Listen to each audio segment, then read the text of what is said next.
Monument protection committee BSI మిత్రులందరూ కూడా ఈరోజు విలేకరుల సమావేశం ఏర్పాటు చేయడం ముఖ్య కారణం ఏంటంటే విశాఖపట్నంలో అద్భుతమైన కట్టడం ఏముందంటే గత ప్రభుత్వం నిర్మించినటువంటి ఋషికొండ ప్యాలెస్. ఈ ప్యాలెస్కి 500 కోట్ల పైసలకు ప్రభుత్వ సొమ్మును ఖర్చు పెట్టి అత్యద్భుతంగా తయారు చేసింది. నేటి ప్రభుత్వం ఏం చేయాలా దాన్ని ఎవరికి కావాలని కోరుకుంటుంది, ప్రయత్నం చేస్తూ ఉంది. మేమేమంటున్నామంటే ప్రభుత్వ సొమ్ముతో నిర్మాణం జరిగింది కాబట్టి ప్రభుత్వ పరమే అవ్వాలి, ప్రజల పరం అవ్వాలి. ప్రజల పరం అవ్వాలంటే ఏం చేయాలంటే అక్కడ ప్యాలెస్ని మ్యూజియం చేయాలి. మ్యూజియం చేయడం వలన రాష్ట్రానికి ఎంతో పేరు ప్రఖ్యాతులు వస్తాయి. ఆంధ్ర రాష్ట్రంలో ఉన్నటువంటి మన తాలూకా అవశేషాలు ఎన్నైతే ఉన్నాయో వాటన్నింటి కూడా పెట్టాలి.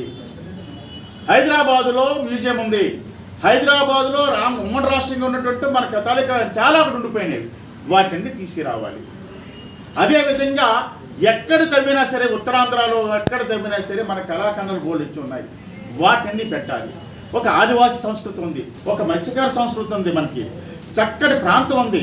ఇవన్నీ కూడా తీసుకొని మ్యూజియం పెట్టడం వల్ల ఏంటంటే మన రాష్ట్రానికి ఆర్థికంగా రాబడి కూడా ఉంది. ఏ రకంగా రాబడి అంటే పర్యాటకులు వస్తాయి. విశాఖపట్నానికి రోజుకి కొన్ని వందల మంది పర్యాటకులు వస్తున్నారు, వాటికి కూడా రెవెన్యూ వస్తుంది. అదే విదేశాల నుంచి కూడా విశాఖపట్నంకి వస్తున్నారు, అది ఆ రకంగా రెవెన్యూ వస్తుంది.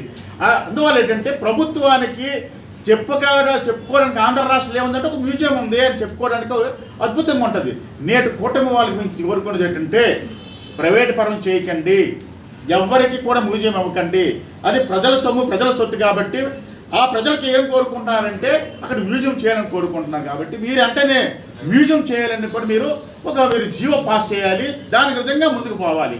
కారణం ఏమిటంటే ప్రతి రాష్ట్రానికి మ్యూజియం ఉంది, తెలంగాణకి మ్యూజియం ఉంది, ఒరిస్సాకి మ్యూజియం ఉంది, బెంగాల్ రాష్ట్రానికి మ్యూజియం, ప్రతి రాష్ట్రానికి మ్యూజియం ఉంది. మన ఆంధ్ర రాష్ట్రానికి ఒక్కడికి మ్యూజియం లేదు.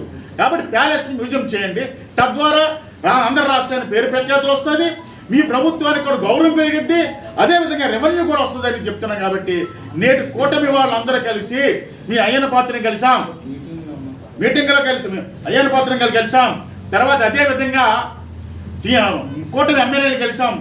వాళ్ళందరూ కూడా మాట ఇచ్చారు. కాబట్టి ఇప్పటికైనా సరే ముఖ్యమంత్రి గారు, డిప్యూటీ సీఎం గారు, ప్రభుత్వ అధికారులు అందరూ కలిసి మ్యూజియం చేయాలని, ఆ మ్యూజియం చేయడానికి ముందుకు వెళ్తారని కోరుకుంటూ మీకు ఈ సెలవు తీసుకుంటున్నాను.